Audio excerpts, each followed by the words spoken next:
Oi, eu sou a Ana e você está vendo a Hora da Coruja. Vamos descobrir um pouquinho mais sobre os animais e as classificações dele? E quais os tipos de animais?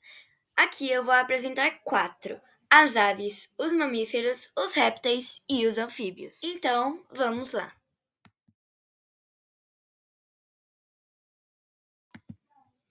Os mamíferos. Os mamíferos são chamados dessa forma pelo fato de possuírem glândulas mamárias. Nas fêmeas, essas glândulas tendem a ser mais desenvolvidas e são responsáveis pela produção do leite, que amamenta os filhotes. A presença de pelos distribuído por todo o corpo também auxilia na manutenção da temperatura. Além das glândulas mamárias, os mamíferos também possuem glândulas lacrimais, sebáceas, sudoríparas e salivares, que produzem secreções importantes para o bom funcionamento do corpo.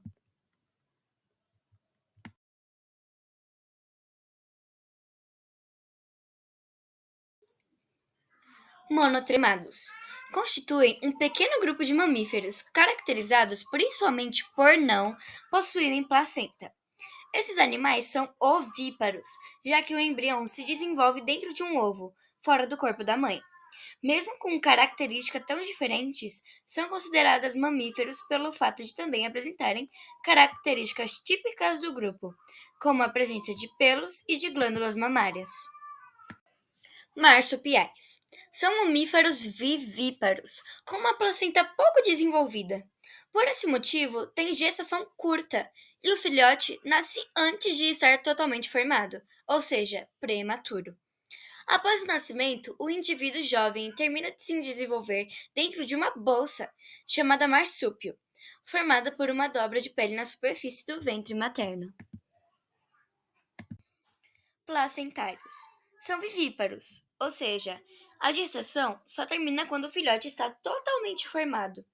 Durante o período de gestação, o filhote recebe os nutrientes e realiza as trocas gasosas através da placenta, que é um órgão formado pela associação entre o tecido da mãe e do feto.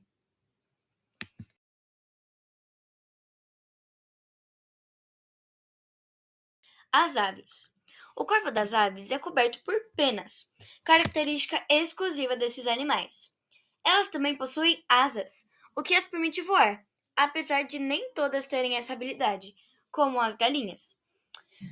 O esqueleto das aves é bem leve, delicado e apresenta várias adaptações ao voo. Muitos ossos são ocos e com cavidades cheias de ar, sendo denominados ossos pneumáticos. Se todos os ossos fossem macios, o esqueleto seria bem mais pesado e a ave não conseguiria voar. Alguns ossos são fundidos, tornando o esqueleto bem mais compacto. São divididas em dois grupos: as ratitas, que são aves que não voam e apresentam o externo achatado, com músculos peitorais pouco desenvolvidos, avestruzes, emas e emos. E carinatas, que são aves voadoras, com o externo apresentado, quilha e músculos fortes.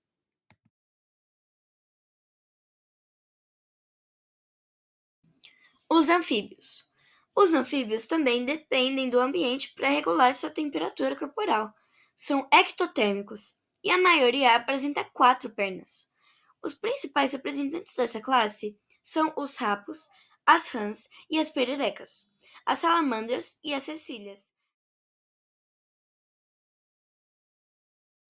Anura. O termo anura significa sem cauda. Desse grupo fazem parte os sapos, as pererecas e as rãs. Os anuros têm quatro membros, sendo os dianteiros menores que os traseiros. Dessa forma, os sapos e as rãs e as pererecas se locomovem saltando, por meio do impulso das pernas maiores. Urodela. Os anfíbios dessa ordem apresentam cauda, mesmo na fase adulta, por isso são chamados de urodelos.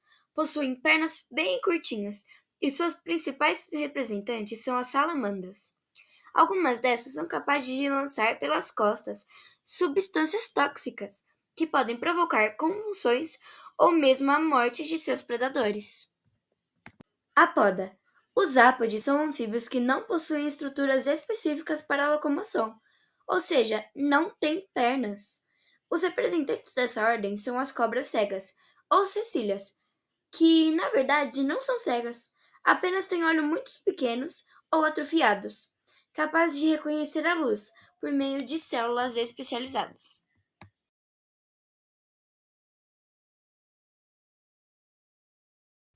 Os répteis. Os répteis foram, na escala evolutiva, os primeiros vertebrados a conquistarem totalmente o ambiente terrestre. Para isso, desenvolveram estruturas que lhe permitem sobreviver e se reproduzir fora do meio aquático, como ovos com casca e epiderme, a camada mais externa da pele, revestida por células com queratina, que hipermeabiliza a pele e evita a desidratação.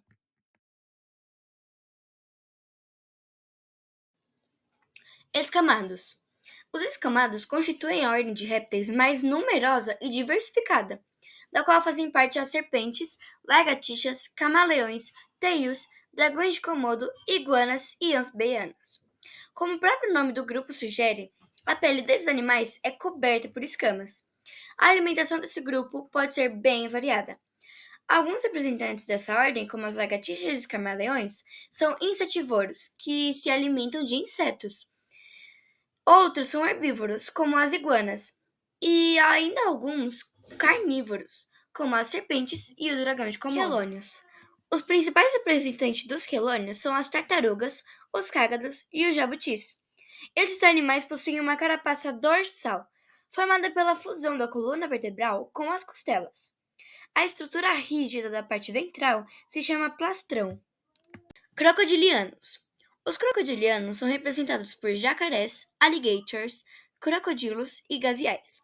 Esses animais possuem dentes afiadíssimos e corpo alongado, coberto por placas córneas. Os jacarés e os alligators vivem em água doce, no Brasil.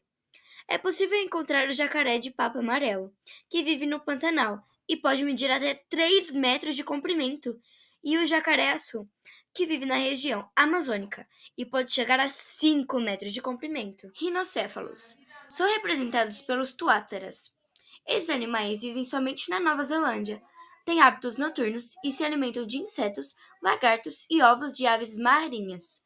Apresentam dentição dupla na mandíbula superior, grande longevidade e tolerância a baixas temperaturas.